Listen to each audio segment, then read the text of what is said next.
Diego Muniz, he's done it again. Oh, what a lovely goal. And I'm delighted for Sasha Lukic. It's his first goal for the club and he'll love that. The Hammersmith enders are on their feet. It's Muniz again. Fulham 3-0 ahead.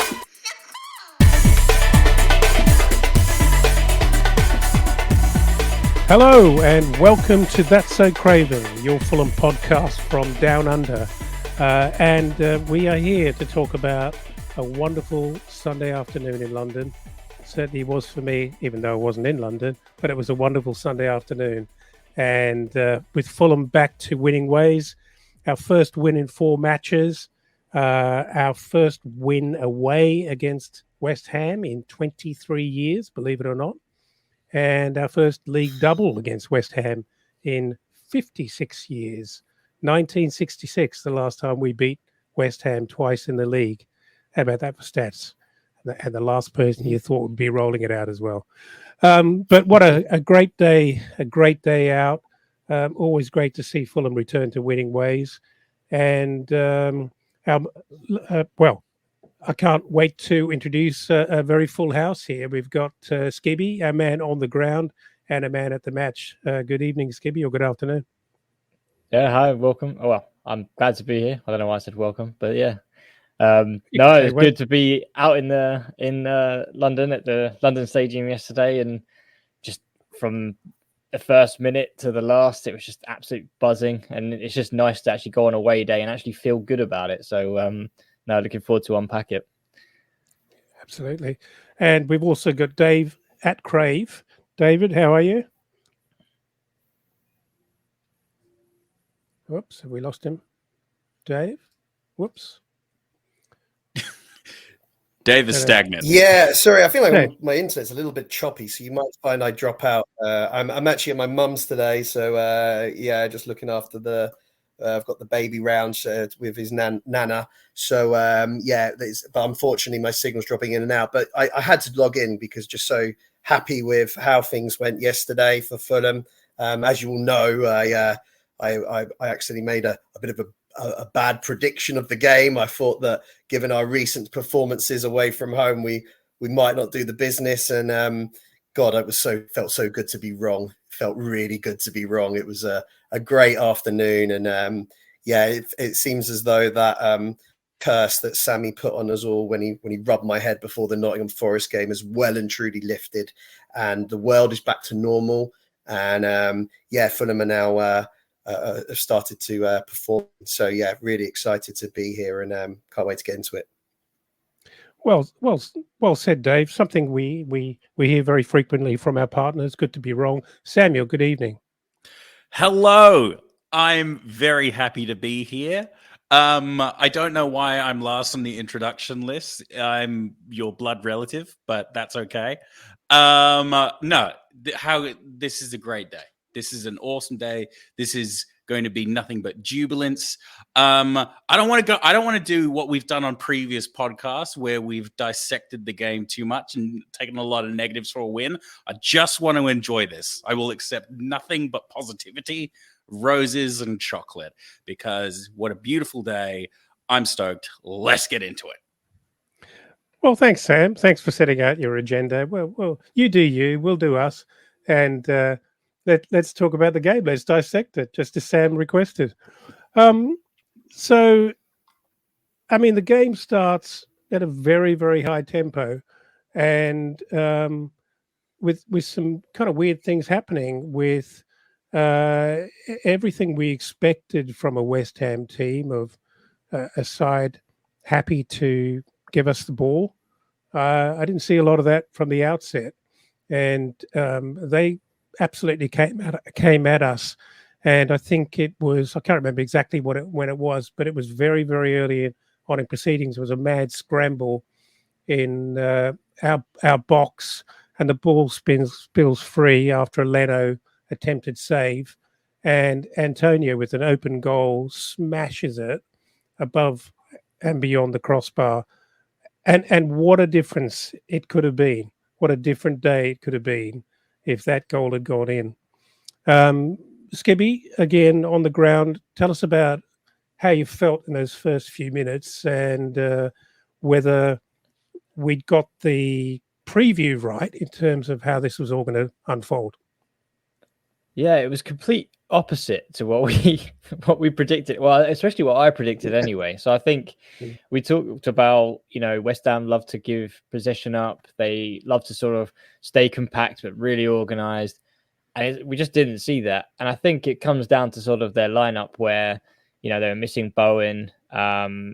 They obviously have their one eye on the fixture on Thursday, and obviously recovery from the game that they just played against Leverkusen. And for them to start Antonio and Ings, for me, it was always going to be Antonio or Ings. And I just couldn't believe they started both. And I was even speaking to my West Ham friends and thinking, who's playing where? And they couldn't even tell me. They thought maybe Ings in the number 10, but then I was seeing actually in game that Antonio was sort of further back. It was just all very confusing.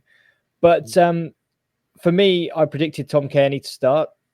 Lukic then was in the fold, and I didn't know how I felt about that. But then I did sort of think back to Tottenham and how he sort of got one over on Maddison, and maybe he was given the same job against Paqueta.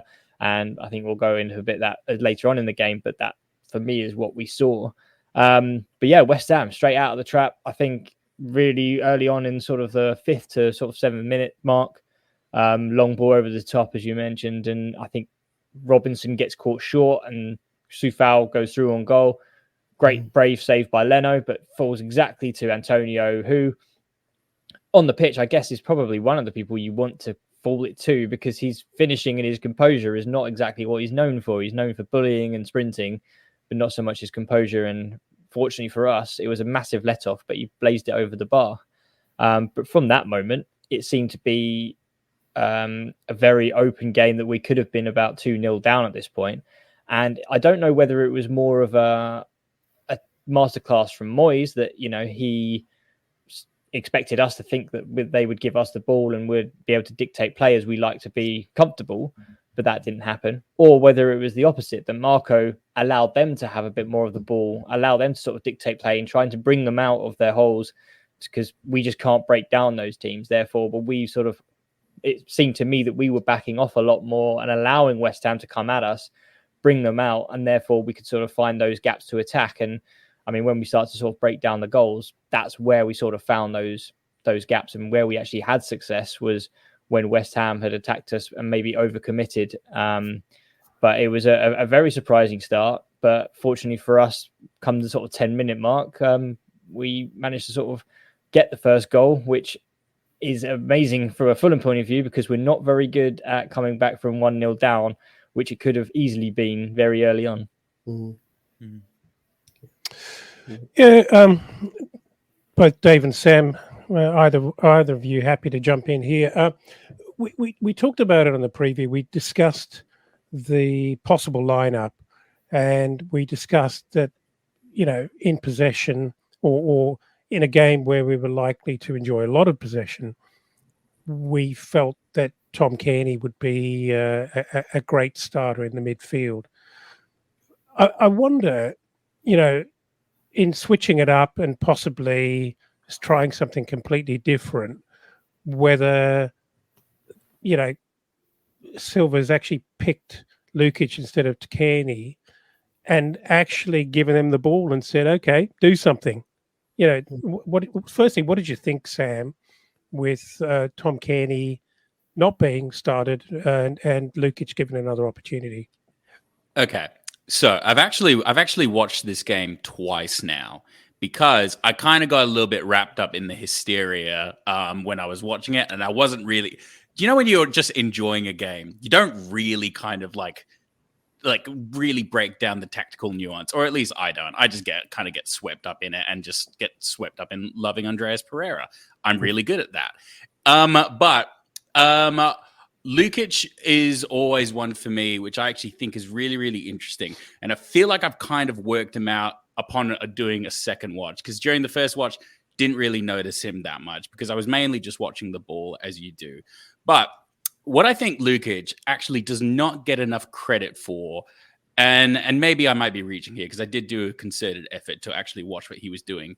He is really good at annoying everybody else, and particularly drawing players in and almost kind of creating lots of examples where you think that he's going to be the one to go for the ball, or just to kind of like put unnecessary stress on defenders, and then that just allows players like Polina and Pereira to actually do stuff with the ball. I think he's actually so underappreciated at doing that. And I actually think, in hindsight, I probably would have gone for Kenny in this game. But I do think Lukic was the right decision. And I'm still holding out for people to see what I see in Lukic. But he's just one of those players that you see a lot more of him when you're not watching the ball as much. I might be reaching, but I actually really appreciated Lukic in this game. Come on, Sam. You're still holding out for people to see the world the way you see the world. Yeah, and you know what? I don't expect them to. But that's what I'm bringing to the table here. Dave, how did you feel? You're a big Tom Kenny fan. How did you feel about Tom Kenny missing out on an opportunity?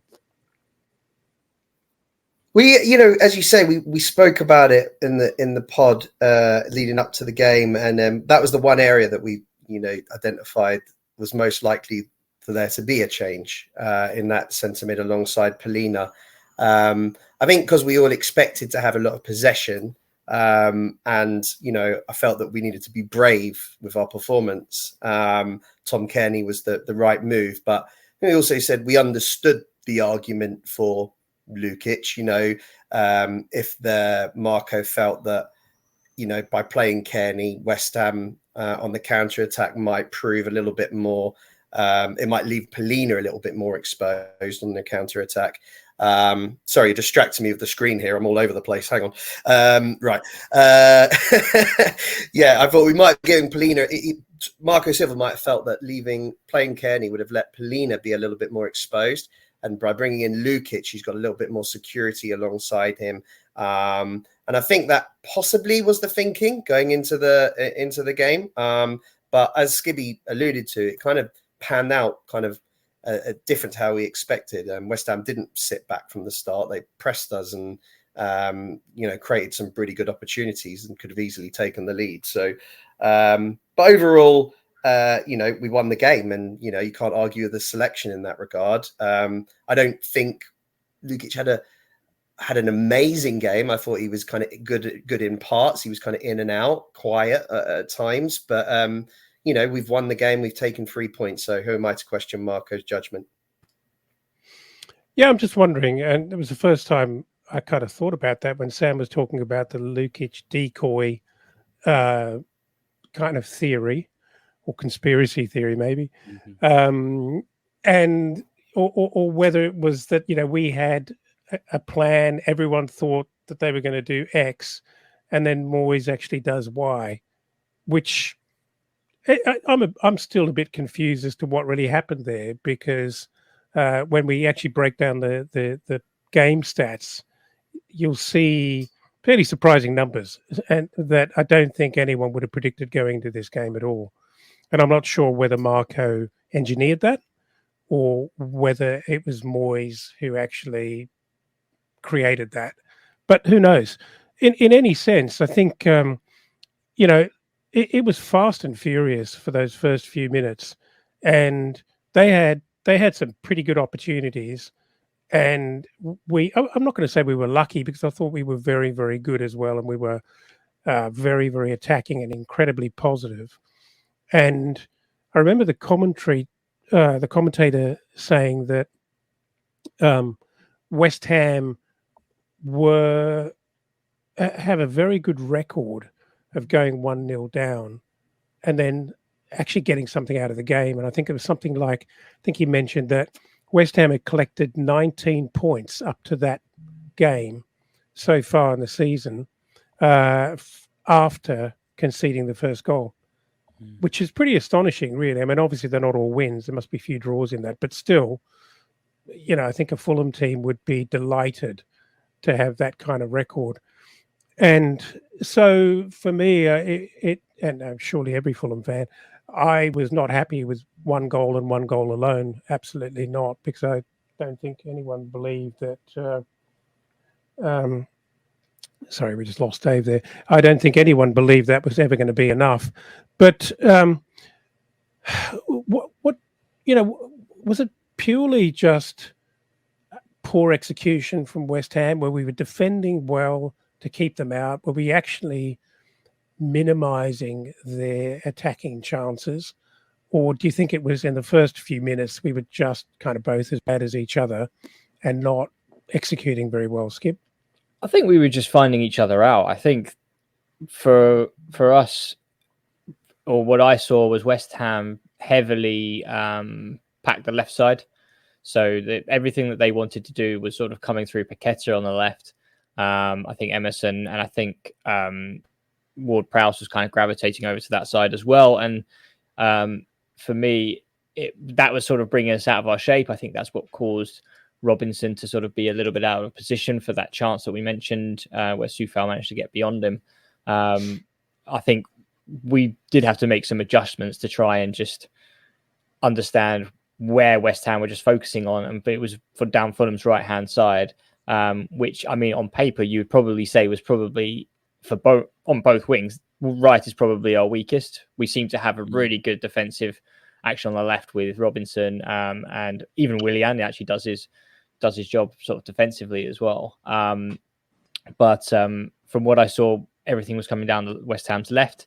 And yeah, I think they had a really good chances. And then for Fulham, that's what they were finding as a positive for West Ham, was actually what became Fulham's game. So they were passing everything and pushing down the left. We then managed to find some space on the counter. I think it was Pereira who... was it Pereira who crossed it in? I think it may have been. But Pereira, who crossed it in early, Mavropanos has actually made an absolute shocking defensive action, which has just hooked it into no man's land. Aged hasn't reacted, and Pereira reacts first and takes it round the keeper. I will be absolutely stone cold honest with you here. I thought Pereira missed, from my view. It looked like it was going over, and I was going to say, oh, no, I love Pereira, don't get me wrong. But I was getting ready for everyone behind me just to be like, you have to, and all, everything just as it cannons off the bar and goes off. But no, well taken goal. And for me, that is a Pereira that I would love to see every week. And I think it does matter that, he had the confidence growth from the goal that he then just grew into the game and absolutely blossomed. And yeah, it was just a fantastic start. 9 minutes in. Last year was kind of the same. Pereira early goal, and then we fumbled with handballs galore and all these different decisions which went against us. But for me, at that point, yes, Chelsea, West Ham had sort of the odd chances that came up, but nothing really clear cut. And I think for me, Bassi was phenomenal.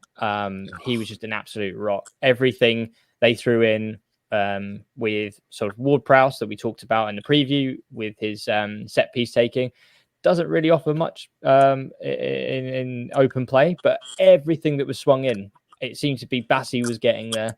And I just think that once we got 1-0 up, then a different Fulham kind of takes over and the confidence flows. We're defending really well. And for me, it was just not so much one-way traffic, but very much a Fulham game to win and to take at that point. But obviously we needed that second goal, which hopefully was from the first half. We were hoping was coming, but there was definitely a fair few chances, but we were just finding almost the flip opposite. Fulham were the ones counter-attacking, finding the space in behind, and just sort of catching West Ham out, which kind of is reciprocated in those possession stats, which we didn't expect. I'm glad you mentioned. Sorry, Sam, go ahead. I think we're literally about to say the exact same thing. Are you about to say, I'm glad you mentioned Bassi, because I thought Bassi was phenomenal all game. And I just really like him. I just really, really like him as a player. He's so intense. Like, obviously he's really, really young, and there's a lot that still needs to be ironed out. But as a base kind of player, I love his energy and what he's actually bringing to the squad. And when Bassi has a really good game, it just allows so much more confidence going forward, because he he's just so committed that he kind of just gives the other guy security, and then that allows Polina to just kind of relax a little bit more into the game. And then as we saw later on, that attacking front three of Iwobi, Muniz, and Pereira, that just kept on pushing as that front three line. Love it. Yeah. And just to add to that, Bassi, he came to the byline just in front of me before the game. He is massive. I didn't realize how big he was. No, he's huge. No, he has no right to move as freely as he does. He's like built like a truck, but he just seems to glide across the pitch. But yeah, that's just a note I wanted to make. Dad? Go ahead, Dave. No, Dave, go ahead. Yeah, no, I mean, I have to just kind of jump in on the Bassi bandwagon. I thought he was absolutely exceptional. On the ball, great, but just using he's such an athlete, isn't he? As well. Uses his strength and his pace really well, and it was a real standout performance. Also say João Polina had a really great game as well. I thought he looked really back to his best, flying into the tackles and winning the ball. And I think when you've got those two on song, we're in really good shape when those two are playing well. Just wanted to second that really. What I was going to say was not talk about Bassi. Not that I didn't think he had a monster of a game. I was going to say that I'm glad you mentioned the confidence boost that I think Pereira got when he scored Skippy. I think that was really, really noticeable. Pereira's got a lot of technical ability and a lot of flair, and it often is kept kind of under wraps. And I think he's the kind of player who, if his form isn't great, he simply won't be expansive, because I don't think he wants to be that guy who's trying Rabonas and overhead kicks when his game's not going very well. But to me, it's very, very noticeable that as soon as he's playing really well, possibly scoring, which we haven't seen a lot of this season, he changes up another level. His little intricate passes, his clever tricks and things like that, which I love, because it actually ignites the other Latin players in our side and brings out the best of them. Even the likes of Wilson really gets off on that stuff. And I think it lifts everything to another level. And there cannot be enough of that for me. On the subject of, just jumping around here, but on the subject of Lukic, he's a funny one. I still can't land on it for me. I don't think he had a bad game. I think in patches he did some really good things yesterday. But he does, for me, have that ability to just drift out of the game and just almost look like he's ball watching. I'm going to say that that's not what it is, because I don't. That's a pretty terrible kind of a thing to accuse anyone of. But he looks like he just loses concentration from time to time, and when he's back in the game and in the middle of it, he's a very, very effective player, as we've seen. But the other thing that I thought was very noticeable yesterday, and it's probably a character or property of Fulham when we're doing really, really well, is that every man was fighting so hard for each other. And you see that with those little aggressive lunges to get ahead on the ball and knock it out of a contested play situation into space, into the path of one of your men. We were doing that so many times, and that stuff is just unbeatable when you've got a side doing that all the time, because it's not just 50-50. It's like two men arriving to help each other and one's reaching over the top to get an aggressive head on it. Just those little things make such a big difference. And I thought in the first half particularly, I thought we were really, really good at that.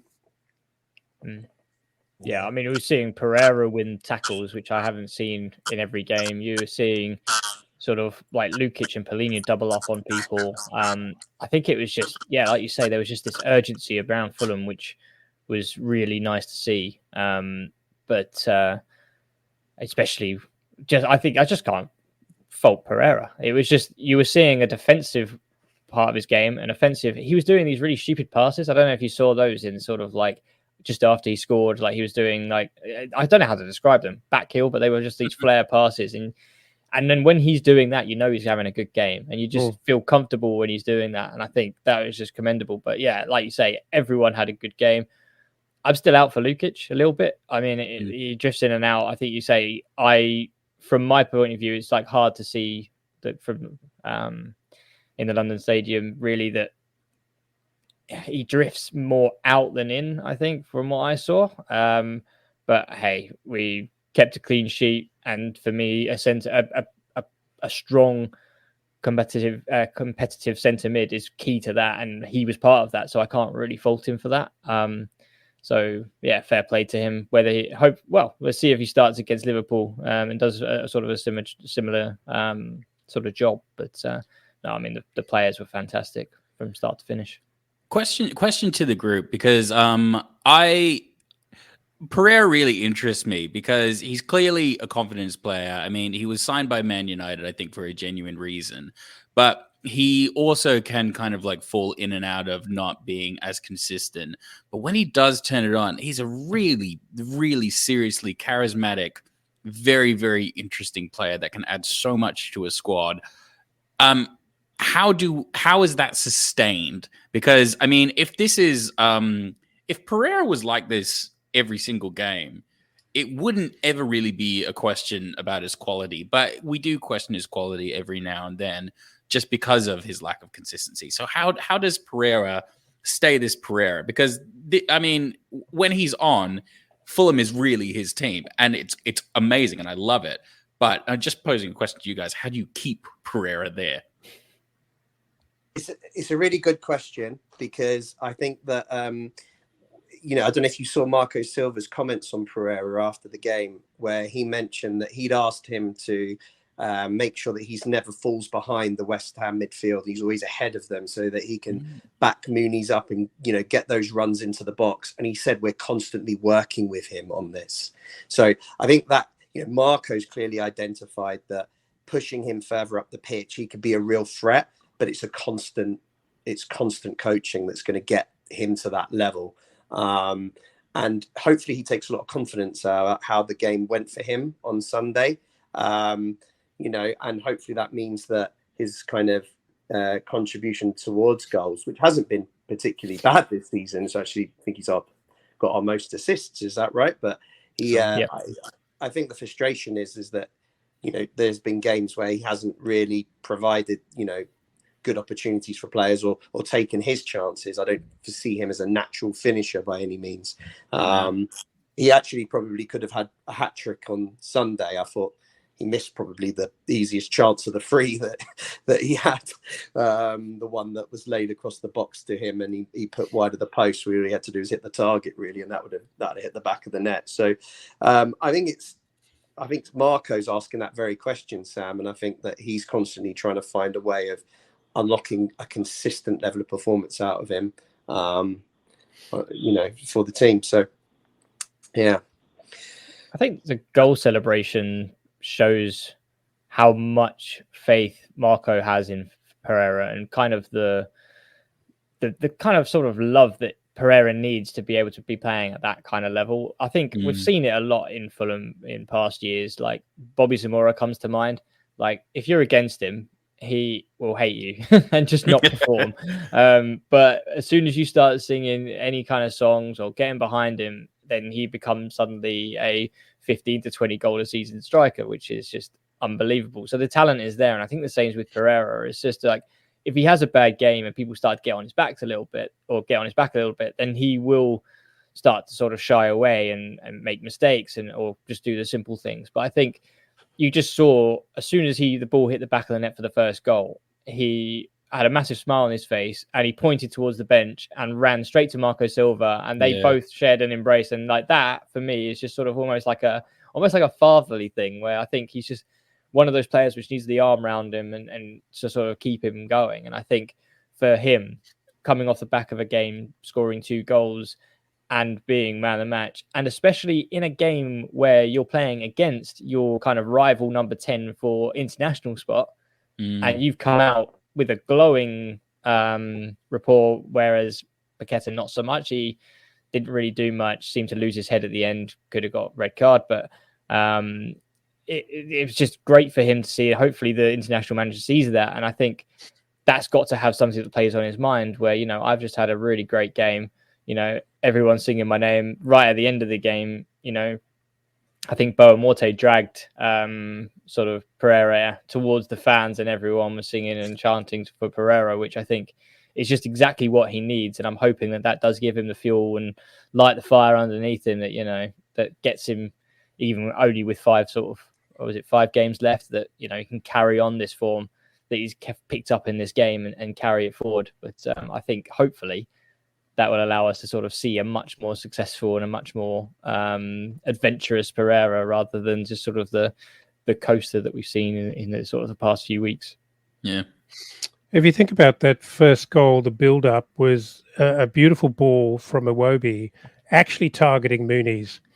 And Mavropanos actually intercepts, hooks the ball out of the middle of the air, and he hooks it into the path of Pereira arriving perfectly on cue.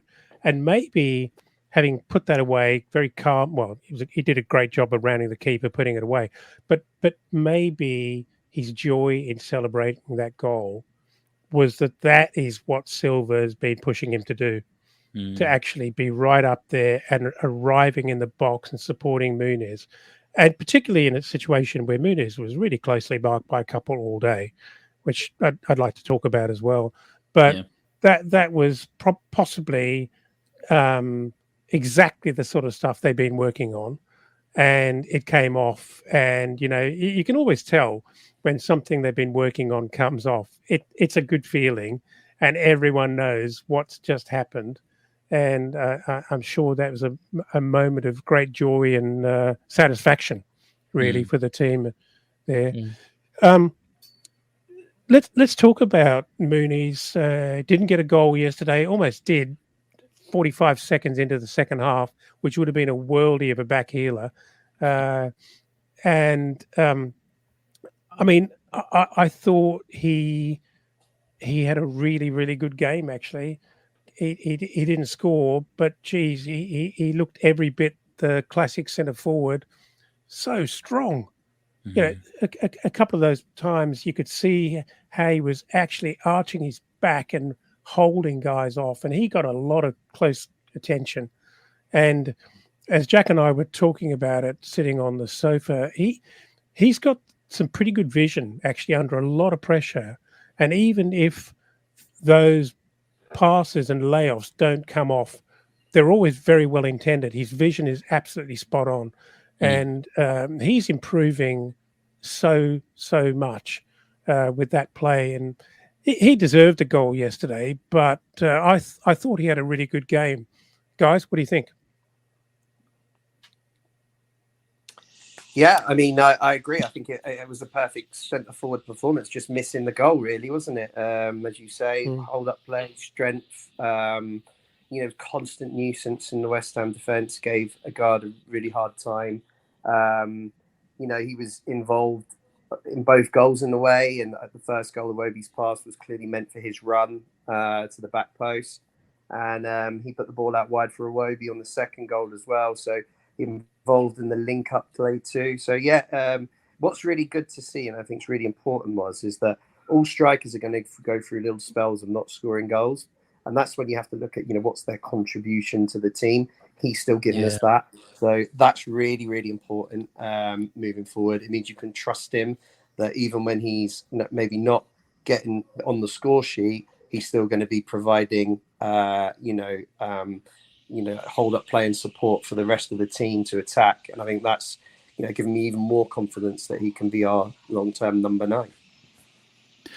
I'm really glad Dave actually mentioned that as well, because obviously I want my striker to score every game, but I always get quite stressed when you've your main target man, when he doesn't score in a game, you just don't really see him. I mean, to be honest, Breuer was a really good example of this when he came on. Like, he did a couple of things, but otherwise nothing imposing about him.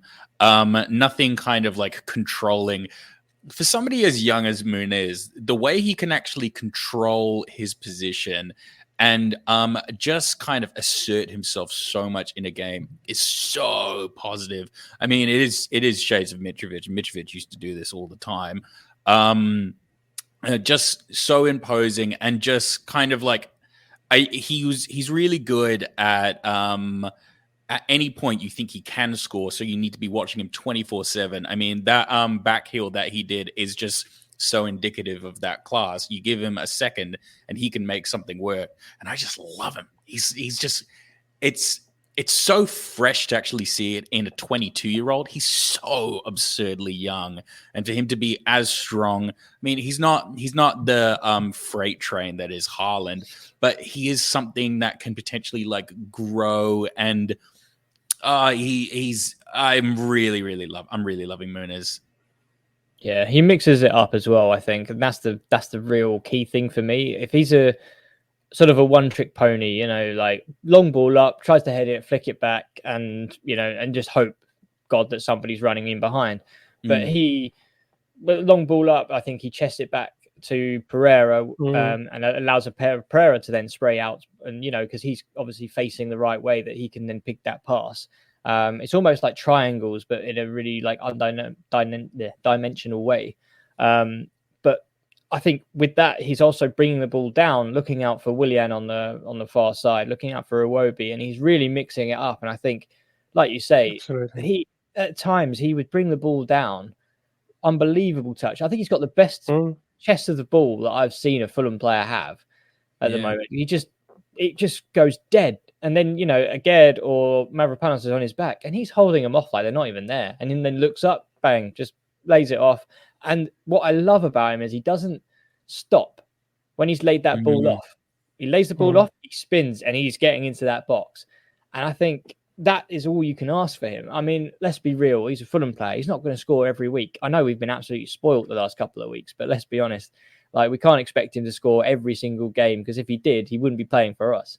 Yeah. But you know, at this point, he's doing everything right for me, which is getting amongst it, fighting for the ball, bringing it in, bringing others into play, and just wanting to get into the box and wanting to score.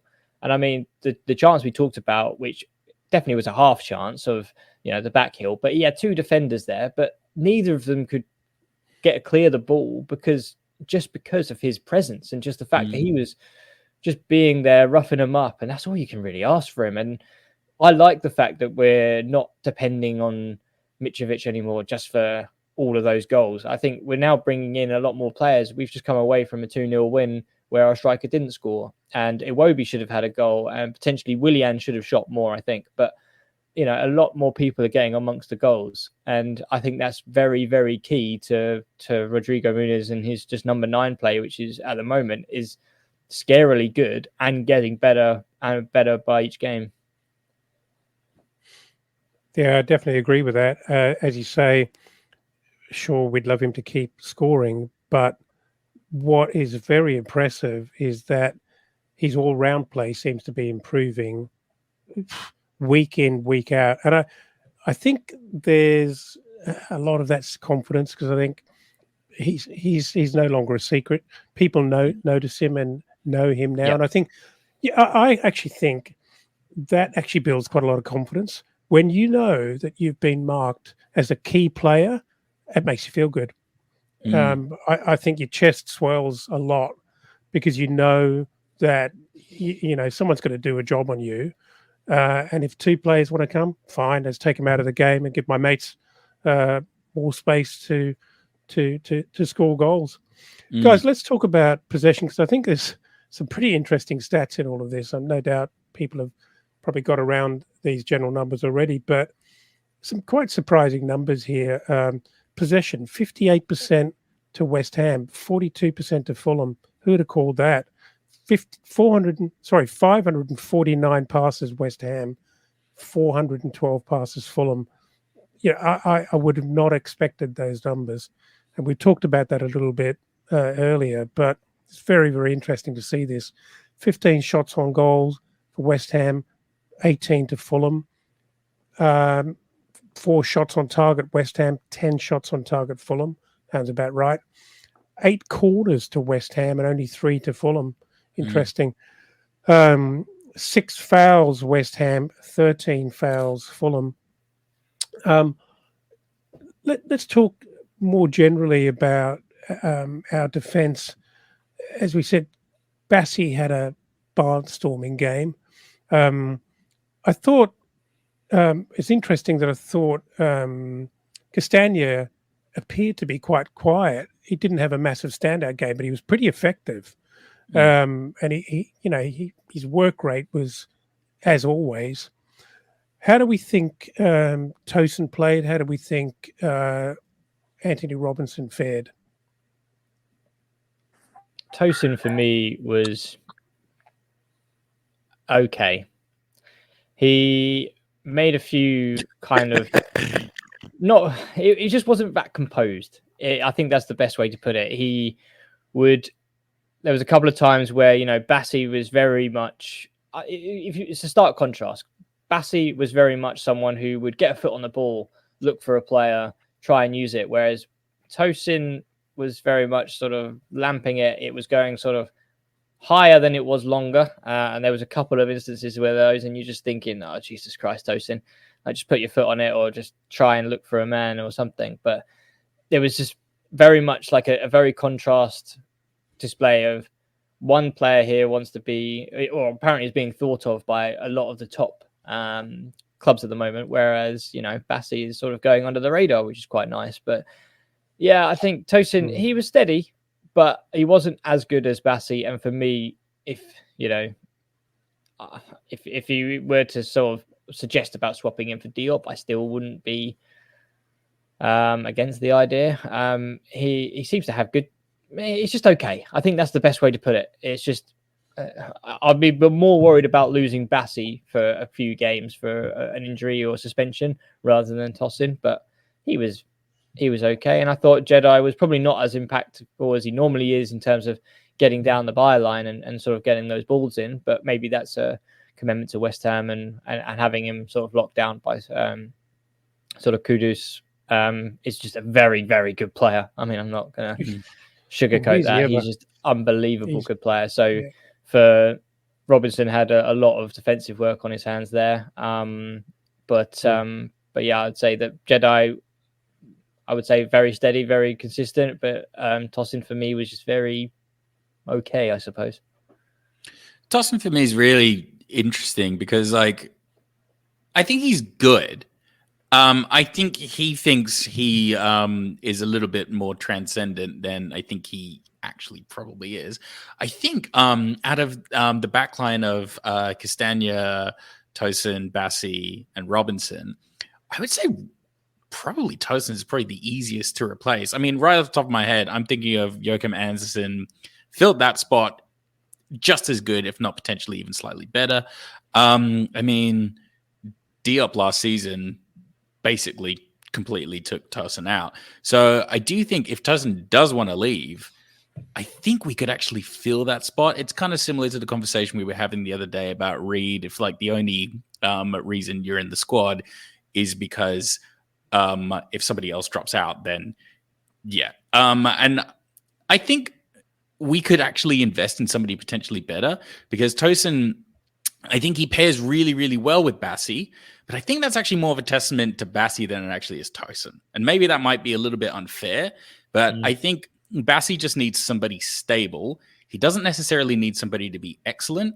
Tosin can have great moments, but I can't actually think of the last game where Tosin completely stole the show, whereas Bassi, I can think of at least 4 games off the top of my head. Is that unfair? I think it's definitely fair. And I also agree that I'm less concerned about Tosin leaving, after seeing his performances in the last 4 to 5 games. And I think you're right. I think we could potentially, if he does move on, find someone that actually might improve the defense. I just think next to Bassi, someone, a bit more experienced, could be, that might be a more an ideal partnership. But Yeah, look, Tosin had an ordinary game. I think there was still another couple of occasions where he gave the ball away, and it's very frustrating. It's kind of how we play, and it's the risk to how we play when we're trying to build from the back. But it feels like every week now, Tosin's got one or two stray balls in him that leads to an attack from the opposition, and that's we're not seeing that from Bassi on the other side. So hence why he's standing out a lot more. You say Robinson had an ordinary game as well. I wouldn't say he was at his best, but and he did get caught out a little bit by Kufal in that first attack of West Ham's where he got in behind. But Robinson's been amazing this year, and warrants his starting place in the team absolutely. And as Elton alluded to, Castagne had a kind of steady game too. So yeah, Tosin at the moment is looking like the weakest link there, and he's the one out of contract. So I think as Skivvy was saying, I'd much rather it's Tosin being out of contract than Bassi at the moment. I think Bassi's probably what we should be building around moving into next season. But interestingly enough, I can read a tweet that I found very funny, which was around when Tosin was linked to, I think, Man United. And a Man United fan said, Tosin Adarabioyo is one of the most underrated centre-backs in the Premier League. He's been carrying the Fulham defence all season, and getting him on such a good deal would be so good for a Premier League proven centre-back. I reckon this guy has never watched a Fulham game in his life. 45 mil. Fucking pay it. Carrying on the fence. Give me a break. One man that I think is actually flown under the radar, talking about defence, is I think Bert Leno has actually had a bit of a tough run with the fans. He's been a little bit prone to a couple of not mistakes, but slightly below what we've come to expect from Bert Leno.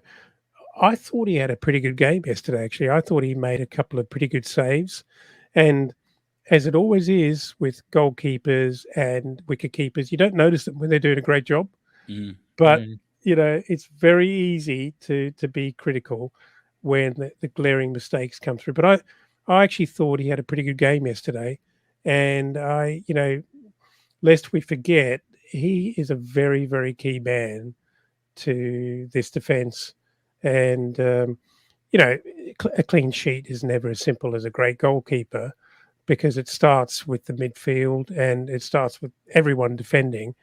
And as you guys already pointed out, Pellegrini had a good game. When Pellegrini has a good game, that's a massive leg up for our defence.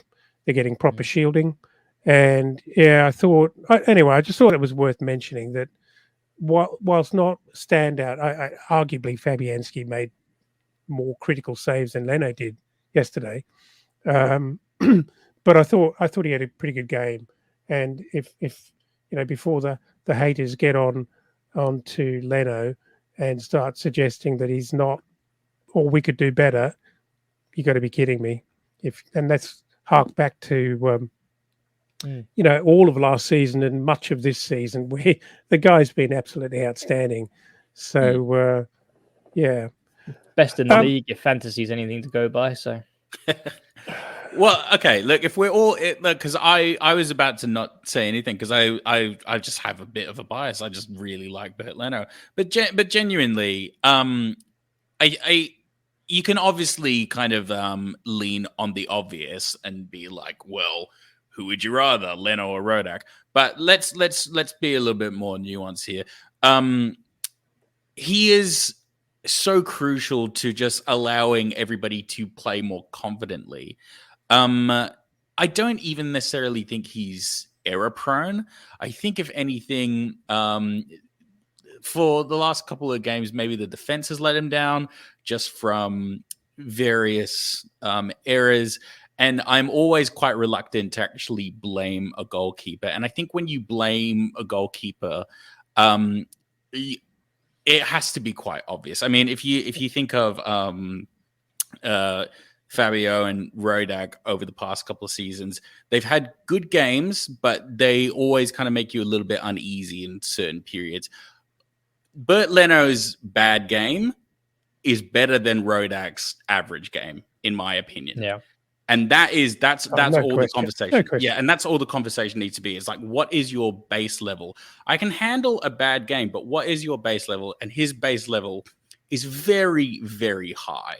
And I love him for that. And I really won't have anybody talking smack about him. I mean, if you saw the Brighton goal against Burnley, that's a goalkeeper error. For those who haven't seen it, goalkeeper just lets a back pass under his foot and goes in. So yeah, as long as Burns not doing that, then I think we're in pretty good hands by the looks of things. Yeah. I think we're a long way from that. Let's talk about the substitutions in the second half when they came. 72nd minute, Wilson comes on for Iwobi, and Bobby Decordova-Reid comes on for Pereira. And at the 92nd minute, Traore for Willian. Game pretty much dead at that point, obviously, and very much at the last moments. Reid replaces Polinia. But I think the key substitution and change is really Wilson for Iwobi and BDR for Pereira. 72nd minute. How do you guys feel? Because we're always on Marco's case around his substitutions, both what they are and who the players involved are and when they occur. How did you feel about that? Obviously, I think everyone must have been stressing for that second goal to go in, because West Ham are good enough to put one past you, and we're good enough to lose it from that point. So, I guess it was a case of having to wait for long enough to keep control of the game and hoping that they weren't going to score before that happened. But how did you guys feel about that first double substitution? Do you know what? It's interesting that you mentioned it, because I if I'm going to be uber critical, I didn't think Iwobi had a particularly great game. I think he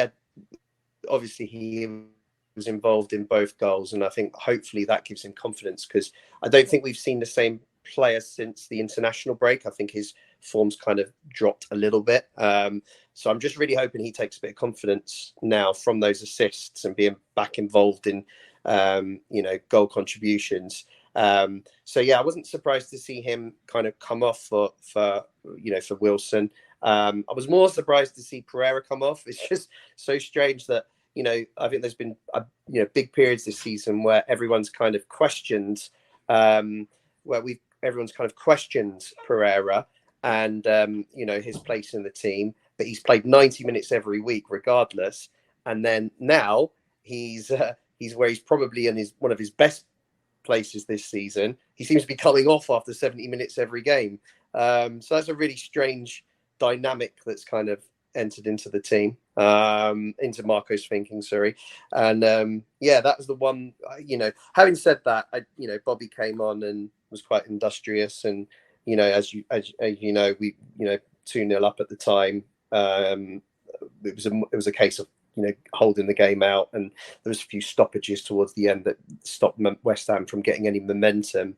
But I thought my take was I wasn't surprised with Iwobi, but more surprised with Pereira, I think. Skibby? Yeah, so I think I've been quite public around my criticism of Marco subs, especially against Newcastle. So I think it's kind of like a hallelujah moment.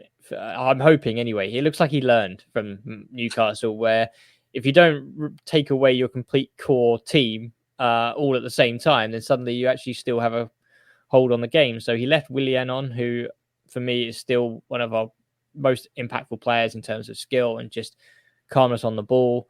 He left Lukic alone. So he left Lukic and Polinia. So you still had that core middle, and he changed sort of the wing and then the number 10. And for me, that doesn't impact us defensively. We've got, a number 10 who's now working with Muniz, but you've also got the winger in Wilson, who, again, if he's still taking a bit of struggle to get back into the game, then obviously Lukic will be there to sort of bail him out, which I think I saw a couple of times towards the end of the game. But I think Wilson actually did much better coming on. But again, it's just the subs. I'm just so happy that he didn't completely ruin the whole dynamic of the team. But obviously, I think the subs were prepared to come on anyway as we scored.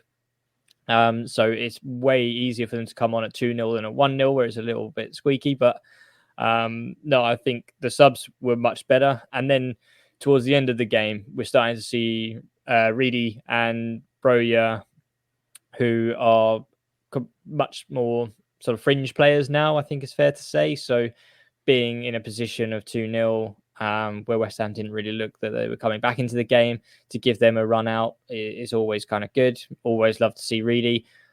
I think was still kind of out on Broja. I mean, yeah, I don't expect him to do anything in 5 minutes, but I mean, I didn't really see anything. Sort of a bit of a glimmer. But yeah, I think they were the right substitutions to make at the time. Slow the game down, bring in some sort of fringe players who can help us, especially Reedy. But yeah, it was just nice not to completely lose the dynamic of a game where we got a foothold and then completely throw it away. So that was quite refreshing. So hopefully he's learned. Yeah. Yeah, it was interesting also. I remember saying, I agree with you, Dave, about Iwobi. And it's interesting when you actually break it down, because Iwobi was very instrumental in a lot of those breaks forward, and he was good. The ball was being switched out both out to Willian and Robinson on the left, but also Iwobi, and he was good. He was quick. He was fast. But there were moments when his end product and end ball was just pretty ordinary. And I remember and even though he technically gets the assist for that first goal to Pereira, he's also involved in the second goal. And up until that point, at about the 60th minute, I'm saying to Jack, he's got to be dragged, surely. He's got to go. And then at the moment I said that, he actually started having an impact on the game again, did 2 or 3 really good things. And then he actually provides the assist, I think, to Pereira, and then gets dragged, which is quite amusing. But I also agree with you, Skibby, that they were smart changes because they didn't fracture our core and leave us vulnerable defensively. And so you could have argued, and I think Polini was taken off because it started getting fruity in the end there, because there were a couple of fairly tense moments with Polini. For our second goal, I think was quite a fruity moment, because the tackle that he did on Paqueta was a hard tackle. Paqueta felt it, but we were broke away. But I thought he had gone over the ball or something, because it just looked so unorthodox the way he went in. But that was it's just Polini, isn't it? But all in all, I think we're in agreement that those substitutions worked pretty well, right? I mean, for the game at that moment, managing the game, having just scored, I think we all are in agreement that went pretty well. For me, I thought we touched on it briefly there earlier, but I thought Kudus, what a player! Jeez, wouldn't we love one of him? He's handy, isn't he? Tricky, quick, skillful. And interesting. I thought Paqueta he's obviously talented, but I thought he was really wasteful and just kind of did too many attempts at doing kind of stupid, cute things, like little clever lobs over the top of people and things like that. We just think, mate, just play. You're talented enough, just play the ball, and those pieces of genius will come out. But they needed more from a guy like that, in my view. He was quite wasteful. I guess it would be remiss of us not to mention George Earthy and his introduction, age 19, in the 82nd minute, and he he looked pretty talented actually, and he looked like he absolutely belonged. And then, of course, copped a very unfortunate and pretty nasty injury. I initially thought that it was one of our players So did that I. actually hit him. Yeah. But on the replay, and that was sort of live with a zoom lens. But on the replay, obviously, it's his own man who takes him out. And I mean, in AFL or perhaps in a few other codes, that would be par for the course and just another Saturday afternoon. But he did hit the ground very, very hard, and he bounced. Yeah. It's just unfortunate. Pretty horrible. Pretty horrible. And I think the commentary, as we were discussing earlier on our WhatsApp chat, look, the commentary, the direction of the camera work was all pretty respectful. And there was a very, very long break in proceedings of nearly 10 minutes, I think, while they rightfully took great precautions in making sure that he was okay and then removing him from the ground. But obviously there's been some fruity chat around social media and wherever else about Fulham's behaviour being less than respectful while he was on the ground. Skibby, you were in the ground, and I know we had a conversation on our WhatsApp chat. Interestingly, watching it on TV, often, certainly the away support, which is always much smaller, you can't always hear the away support very well. The only one you can always very clearly hear is "Come on, Fulham! Come on, Fulham!" That you can always hear, even if there's 1,000 people at an away day, you can always hear that very clearly. But obviously, there was some suggestion that the Fulham following fans were not respectful of the situation. What's your take on that, Skibby? You were in the ground. I mean, I didn't see any kind of disrespect towards the player, the situation. I think it's much easier for people to say on TV that, there's not respectful because, you're seeing every kind of camera angle. From what we saw, and we are very far away, it was the other end of the pitch. We saw a player get clattered. We saw people get rushed on. Just think a standard head injury. But I think nobody made any kind of comments towards the player that I heard. Nobody made any kind of derogatory chants towards him. But what did happen was when there was a break in play, I think there was, approaching the 90th minute, there was floods of West Ham fans leaving the ground. Therefore, Fulham fans started singing, is there a fire drill? And we can see you sneaking out. Very kind of standard stuff. But I think there may be just an element of, they saw Fulham fans chanting and sort of dancing. Therefore, we're making light of the situation, which was not the case at all. And I think we also all clapped. So all 3,000 Fulham fans were on their feet when George got taken off on the stretcher and clapped him off the pitch, which I think was fine. So I personally didn't see anything distasteful from Fulham. And we're not that sort of club anyway, so I wouldn't expect to sort of hear anything. So it was quite weird to sort of get home and then read suddenly flooded with, Fulham are this, Fulham are that. And I was thinking, hang on a second, we weren't there. Or people who were telling me that this was disgusting weren't even there. And you're like, well, I don't know what you're... And then on top of that, there's also elements on Twitter where you would normally get, the Fulham are disgusting for this. And here's the video.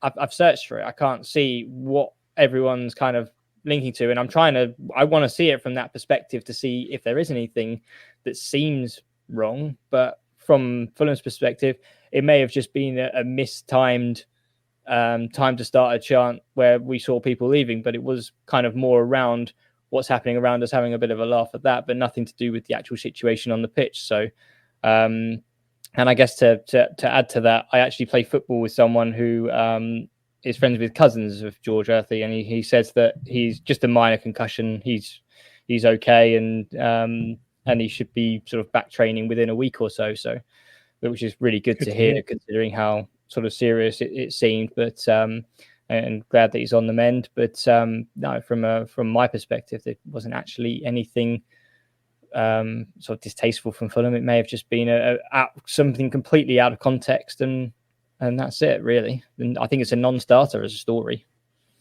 Well, yeah, thanks for that. Appreciate that, and I'm sure a lot of fans who weren't at the game would appreciate your wrap of that, Skibby. Just to be clear, no one in the commentary team suggested that Fulham fans were behaving disrespectfully. I think that has come from various sectors of media of the social type. Dave, on your dodgy stream, was there any commentary in Albanian or Uzbekistani suggesting otherwise? No. There was we might have had the same stream. I don't know, the same commentary, because they didn't mention anything, during that break. Look, I think that I can understand why there would be some West Ham fans that would point out that why are the away fans singing when there's a player down injured here, could be a serious injury. But, as Skibby said, it's unclear really what's going on from the away end in the match when you don't have the benefit of the TV screens and everything else. And I think there's also a case of mood as well around the stadium, where you've got an away team who's winning 2-0, jubilant, and then you've got a home team who are very kind of grumpy and frustrated. There's different moods there, and people expressing their emotions in different ways. So I just put it down to that, really. I agree with Skibby. I think it's a non-starter. We clearly are. We're a club that do care about things like that, and we've had situations like that more actually with fans in our stands than players on the pitch. But I think if you go back to the Sheffield United at home game this year, when Chris Basham went down, and the way the Fulham fans reacted and the way our players reacted to that shows what kind of club we are.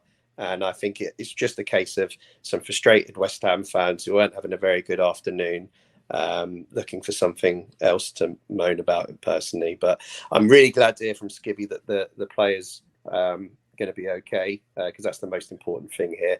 Everything else is just noise. Yeah, I'm glad you mentioned that, Dave, because genuinely it's just about whether Earthy's fine, and it seems like they are. And to be honest, I could care less what everybody else thinks, as long as the player's fine. That's the main thing. Yeah, well, yeah, you're right, Sam, and I'm just sort of trying to decide whether I make a final comment, because yours was a pretty good one to wrap that up. But honestly, if you're losing 2-0 and you're walking out the ground, and the opposition fans start chanting at you and jeering at you, what are you going to expect? And for them to sort of turn that round and suggest that we had a bad kind of spirit towards the guy lying potentially badly injured is a bit of a long bow, really.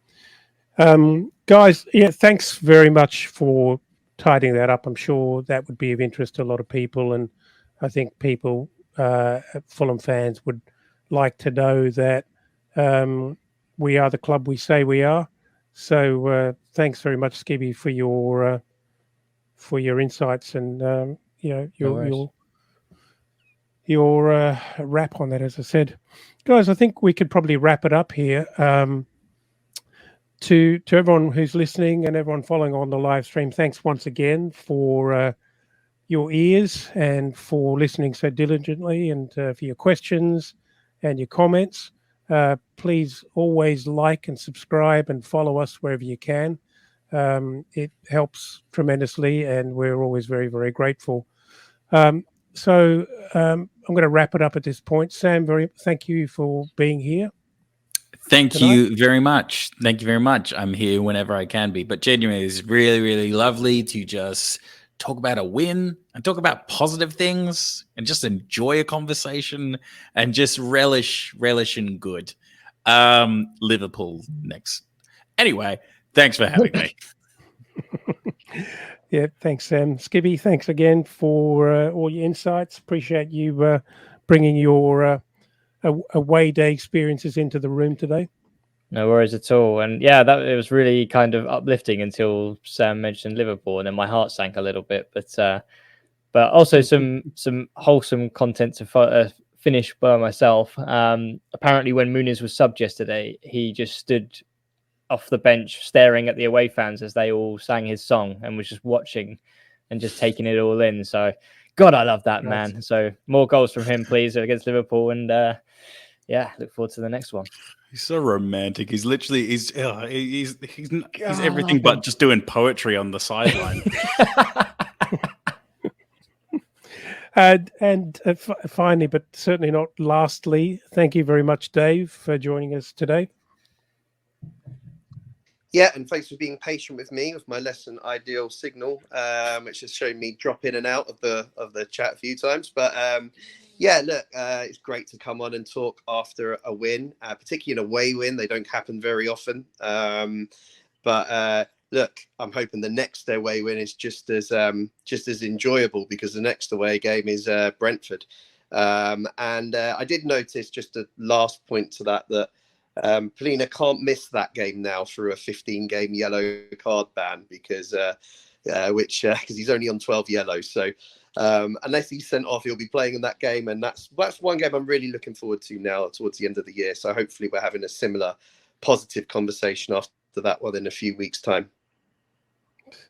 Absolutely. And just a note to your mum to upgrade her internet for the next time you make that sneaky dash to your mum's, so you can actually get an hour to speak to your Fulham friends. I'm very impressed with that move. I'm expecting much better internet. I'm expecting a microphone and headphones. I want to look the part next time. I want to look like a real That's So Craven podcast member. So that's going to be on the agenda next time. Well, we'll have a quiet word to our sponsors and see what we can do. I'll have our producers take your name and address, Dave, and see what we can do. Isn't that what they say on radio? Well, thanks very much, guys. I've enjoyed the chat. I think, as always, there can't be a better time to chat than a Fulham win. I'm actually very much looking forward to the game against Liverpool. I think Liverpool have proven that they're not infallible, and I reckon we're in with a chance. But then again, I always say that. But anyway, guys, thanks again, and I look forward to the next time we chat. And until then, come on, you Whites.